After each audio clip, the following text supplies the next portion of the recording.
आप देख रहे हैं इंडिया टाउन न्यूज, भारत की बात।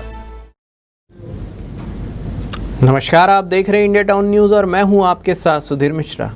स्वागत है आपका हमारे खास बुलेटिन राजधानी सरकारधानी में, जहां हम आपको छत्तीसगढ़ की महत्वपूर्ण खबरों से रूबरू कराएंगे। तो चलिए बुलेटिन की शुरुआत करते हैं, लेकिन उससे पहले एक नजर आज की हेडलाइंस पर। जंगलों में सर्च ऑपरेशन जारी, उप मुख्यमंत्री विजय शर्मा का बयान, नक्सलियों को मुख्य धारा में लौटने की अपील।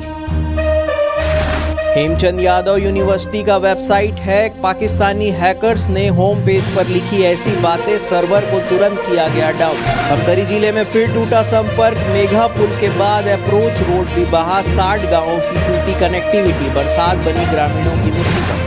भाजपा प्रशिक्षण शिविर, केंद्रीय मंत्री शिवराज सिंह पहुंचे शिविर में, लोक व्यवहार और समय प्रबंधन पर देंगे प्रशिक्षण। हाईकोर्ट का मंदिर संपत्ति पर बड़ा फैसला, कहा पुजारी मालिक नहीं, केवल पूजा और प्रबंधन का अधिकार।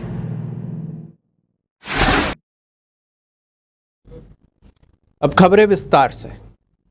प्रदेश के उप मुख्यमंत्री विजय शर्मा ने नक्सलियों को लेकर बड़ा बयान दिया है। उन्होंने कहा है कि राज्य सरकार का सर्च ऑपरेशन लगातार जारी रहेगा और जो लोग अब भी जंगल में बंदूक लेकर घूम रहे हैं, लोगों को डरा रहे हैं और विकास कार्यों में बाधा बन रहे हैं, उन्हें कई बार मुख्य धारा में लौटने का आग्रह किया गया, लेकिन इसके बावजूद अगर वे हथियार नहीं छोड़ते हैं तो उनके खिलाफ ठोस कार्रवाई की जाएगी।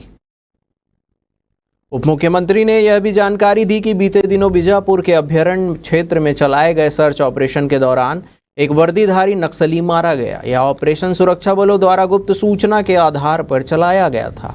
विजय शर्मा ने कहा है कि हम चाहते हैं कि हर व्यक्ति शांति से जीवन जिए, विकास में सहभागी बने, लेकिन जो लोग समाज और व्यवस्था के खिलाफ हैं उन्हें बख्शा नहीं जाएगा।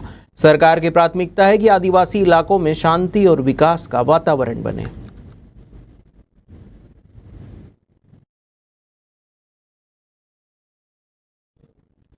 स्कूल कॉलेज में शिक्षण सत्र 2025 की शुरुआत हो चुकी है। जहां एक और स्कूलों में कक्षाएं लगनी शुरू हो गई है, तो कॉलेजों में एडमिशन का दौर भी चल रहा है। लेकिन इस बीच खबर आ रही है कि दुर्ग के हेमचंद यादव यूनिवर्सिटी का वेबसाइट हैक हो गया और हैकर्स ने होम पेज पर अपशब्द और धमकियां लिख दी है। फिलहाल वेबसाइट हैक होने की सूचना मिलने के बाद सर्वर डाउन कर दिया गया और डेवलपर्स की मदद से सुधार भी किए जा रहे हैं। मिली जानकारी के अनुसार पाकिस्तानी हैकर्स ने हेमचंद यादव विश्वविद्यालय की वेबसाइट हैक कर दी और पाकिस्तान से जुड़े पोस्टर लगा दिए थे। साथ ही होम पेज पर अपशब्द और धमकियां लिखी बताई जा रही है। बताया जा रहा है कि हैकिंग की जिम्मेदारी पाकिस्तान के हैकिंग समूह ने ली है। हालांकि अभी इस बात की जानकारी नहीं मिली है कि वेबसाइट के डेटा से किसी प्रकार का छेड़छाड़ किया गया है या नहीं। आपको बता दें कि ऐसा पहली बार नहीं हुआ है जब पाकिस्तानी हैकर्स ने किसी सरकारी वेबसाइट को हैक करके गलत हरकत की हो। इससे पहले भी कई सरकारी वेबसाइट को हैक किया जा चुका है। हालांकि अब तक हैकर्स कोई भारी नुकसान नहीं पहुंचा पाए हैं। इससे पहले सर्वर डाउन कर ठीक कर लिया जाता है।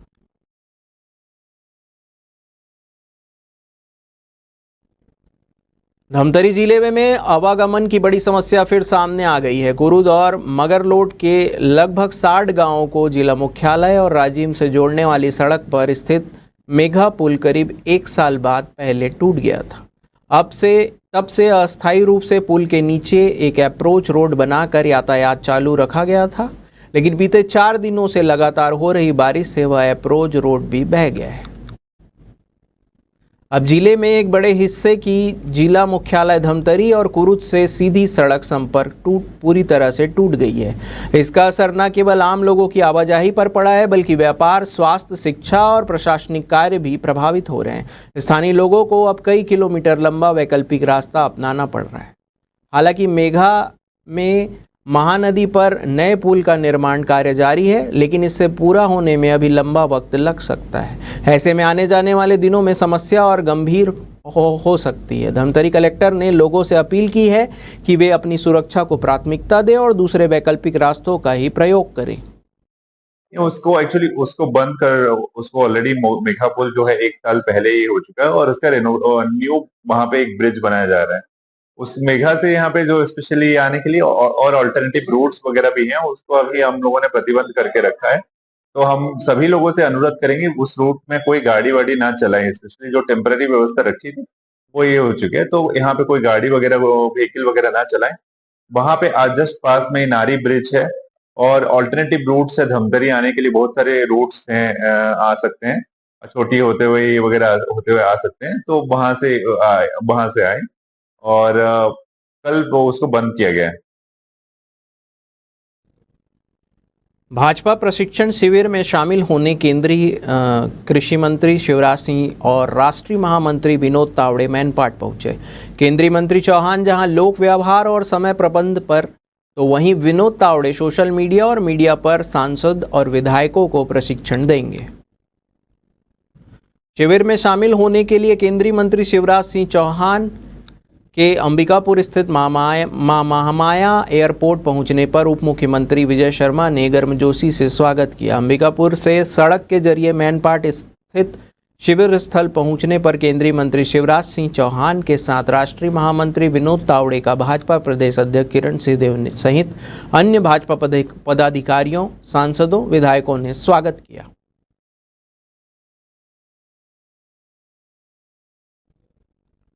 छत्तीसगढ़ हाईकोर्ट ने मंदिर की संपत्ति को लेकर एक महत्वपूर्ण निर्णय में स्पष्टीकरण दिया है कि पुजारी को मंदिर की संपत्ति का मालिक नहीं माना जा सकता।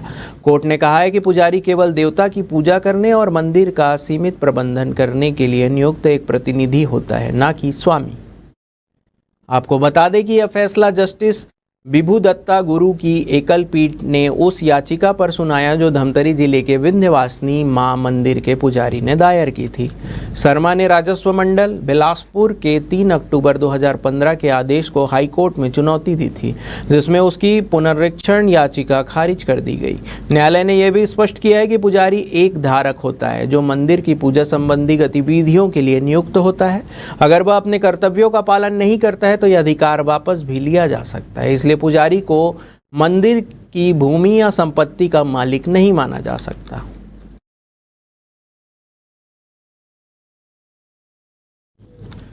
वक्त हो चुका है एक ब्रेक का। बने रहिए इंडिया टाउन न्यूज के साथ। अब खबर आपकी उंगलियों पर, हर खबर पर हमारा नजरिया। इंडिया टाउन न्यूज, भारत की बात। ब्रेक के बाद आपका स्वागत है। जिले में बीते 4 दिनों से हो रही झमाझम बारिश का असर अब साफ नजर आने लगा है। गंगरेल समेत धमतरी के सभी 4 प्रमुख बांधों में पानी का स्तर तेजी से बढ़ रहा है। इससे जल संकट की चिंताओं में कुछ राहत जरूर मिली है, लेकिन धमतरी का सबसे बड़ा गंगरेल बांध अब तक 44% तक भर चुका है। 32 टीएमसी की कुल क्षमता वाले इस बांध में वर्तमान में 17 टीएमसी जल भराव दर्ज किया गया है। जल संसाधन विभाग के अनुसार बांध के कैंचरमेंट एरिया में लगातार अच्छी बारिश हो रही है, जिससे करीब 12,000 क्यूसेक पानी की आवक बनी हुई है। अगर बारिश का यह सिलसिला इसी तरह जारी रहा तो अगले 4 से 5 दिनों में गंगरेल बांध के पूरी तरह भरने की संभावनाएं जताई जा रही है। गंगरेल के अलावा जिले के अन्य 2 प्रमुख बांध भी अब तक लगभग 50% तक भर चुके हैं। जल संसाधन विभाग की टीमें स्थिति पर लगातार नजर बनाए हुए और कंट्रोल रूम से हर घंटे जिला प्रशासन को ताजा आंकड़े भेज रही है। हमारे यहाँ पे जैसे आपको विदित है कि हमारे यहाँ पे मेगा प्रोजेक्ट्स हैं, गंगरेल है, हमारे यहाँ पे दुधावा है, सोंधोर, ये सारे मेगा प्रोजेक्ट्स हैं। माइनर ये मीडियम में अपने मैडम से ले आती है। अभी से वहाँ पे इनलेट काफी अच्छा है, और अभी गंगरेल जो है 44% उसका कैपेसिटी पानी भर चुका है। ऊपर एरिया में स्पेशली जो ऊपर एरिया वगैरह में काफी फ्लो हो रहा है। हम लोग डेली बेसिस पे उसको मॉनिटरिंग कर रहे हैं। अभी कंट्रोल में है, कोई इश्यू नहीं है। 80% कैपेसिटी मिनिमम हम लोग रखते हैं, उसके बाद हम लोग गेट्स वगैरह ओपन करते हैं। सोंढूर और ये दोनों के, सोंढूर और दुधावा में भी ऑलमोस्ट अराउंड वही 50% अराउंड अभी फिल हुआ है। और मैडम सिल्ली में अभी उसकी कैपेसिटी अभी और काफी बढ़ने की जरूरत है। नवा रायपुर अटल नगर के मानातूता में राज्योत्सव स्थल के सामने करीब 70 एकड़ क्षेत्र में प्रस्तावित चित्रोत्पला फिल्म सिटी को निजी कंपनी बनाएगी। मुख्य सचिव की अध्यक्षता वाली कमेटी फिल्म सिटी निर्माण के लिए पीपीपी मॉडल को मंजूरी दे चुकी है। इसके साथ ही छत्तीसगढ़ पर्यटन मंडल ने फिल्म सिटी निर्माण के लिए अपनी तैयारियां तेज कर दी है। अब अनुबंध और टेंडर की शर्तें फाइनल होने के बाद निर्माण एजेंसी चयन के लिए माह भर के भीतर टेंडर बुलाने की तैयारी में है। करीब 95 करोड़ रुपए की लागत से प्रस्तावित फिल्म सिटी निर्माण का कार्य अगले कुछ महीनों में प्रारंभ हो जाएगा। छत्तीसगढ़ पर्यटन मंडल के अधिकारियों के मुताबिक फिल्म सिटी में पीपीपी मॉडल पर निजी निवेशकों को स्टूडियो और अन्य अधोसंरचना निर्माण के लिए भूमि आवंटित की जाएगी। वहीं फिल्म सिटी में ई बसें भी चलेगी। फिल्म सिटी में करीब 400 करोड़ रुपए निवेश की उम्मीद है। इससे सैकड़ों स्थानीय कलाकारों और युवाओं को रोजगार उपलब्ध होंगे। सरकार का दावा है कि फिल्म सिटी में फिल्म उद्योग से जुड़े निजी निवेशकों, निर्माताओं, कलाकारों को प्रोत्साहित किया जाएगा।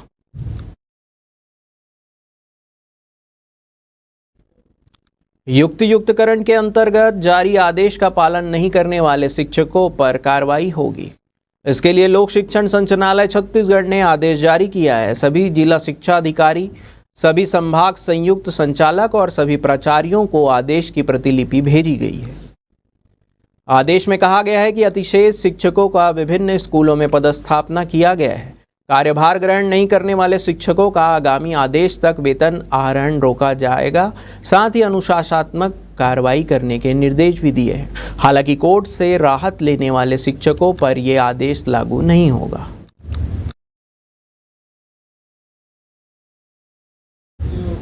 छत्तीसगढ़ और उड़ीसा की सीमा पर सुरक्षा बलों को बड़ी कामयाबी मिली है। नारायणपुर डोंगर के पास डीवीएफ सुरक्षा बल ने एक नक्सली कैंप को ध्वस्त कर दिया है। यह इलाका सीनापाली थाना क्षेत्र के अंतर्गत आता है, जो कि उड़ीसा के नुआपाड़ा जिले में स्थित है।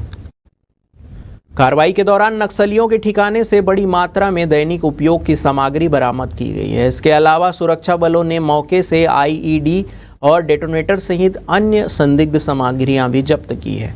नुआपाड़ा के पुलिस अधीक्षक ने प्रेस को जानकारी देते हुए बताया कि यह कार्रवाई सुरक्षा बलों की सतत निगरानी और सटीक सूचना के आधार पर की गई। फिलहाल इलाके में सर्च ऑपरेशन लगातार जारी है और सुरक्षा बल हाई अलर्ट मोड पर है।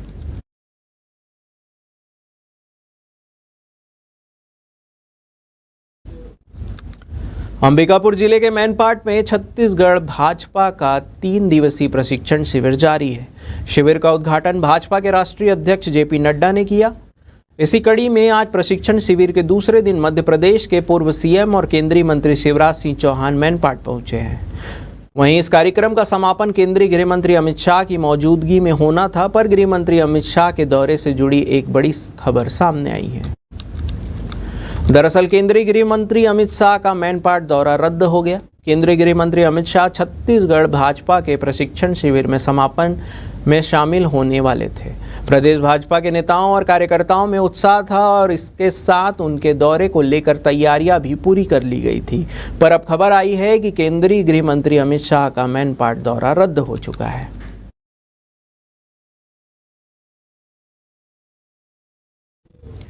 बीते 2 दिनों से हो रही भारी बारिश के चलते दुर्ग जिले से होकर बहने वाली जीवनदायिनी शिवनाथ नदी का जल स्तर तेजी से बढ़ रहा है। इस संभावित खतरे को देखते हुए जिला प्रशासन, आपदा प्रबंधन विभाग और एसडीआरएफ की टीम पूरी तरह से मुस्तैद नजर आ रही है।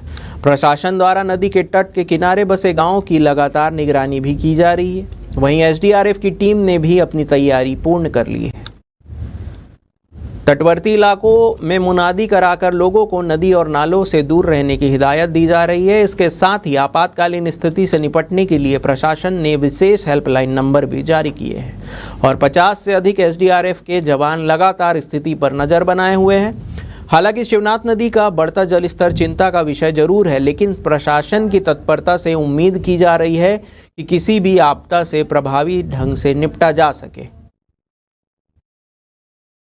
2 दिनों से लगातार दुर्ग संभाग में वर्षा हो रही है। इसको दृष्टिगत रखते हुए जिला प्रशासन द्वारा आसपास के जो निचले इलाके हैं सभी को अलर्ट कर दिया गया है और नदी भी करा दी गई है। जैसे कि झोपड़ा वाले हैं, बाड़ी वाले हैं या अन्य जो ग्रामीण हैं उनको नदी या नालों से दूर रहने की सलाह दी गई है। और जो भी कोटवार है, पुलिस स्टेशन है या सचिव है, सरपंच है, उनके माध्यम से लोगों को सूचना दी गई है कि जैसे ही अगर बाढ़ जैसी स्थिति या पानी अगर ज़्यादा बढ़ रहा है तो तत्काल जो सुरक्षित स्थान वहाँ पे चले जाएं और जो शेल्टर होम बने हुए हैं और लोगों को रुकने के लिए वहाँ पे चले जाएं। और इसके लिए इस 11 टीम पूरी 24 घंटे भी अलर्ट मोड में है। यहाँ पे 24/7 कंट्रोल रूम यहाँ पे बना हुआ है हमारा। और हमारे 30 सदस्यीय जो टीम है पूरी तरीके से तैयार है। इसके अलावा 30 सदस्य हमारी 11 टीम है, वो भी उनकी हेल्प के लिए पूरी तरीके से तैयार है। हमारे खास बुलेटिन राजधानी सरकार धानी में फिलहाल इतना ही। तमाम खबरों के लिए बने रहिए इंडिया टाउन न्यूज के साथ। नमस्कार। आप देख रहे हैं इंडिया टाउन न्यूज, भारत की बात।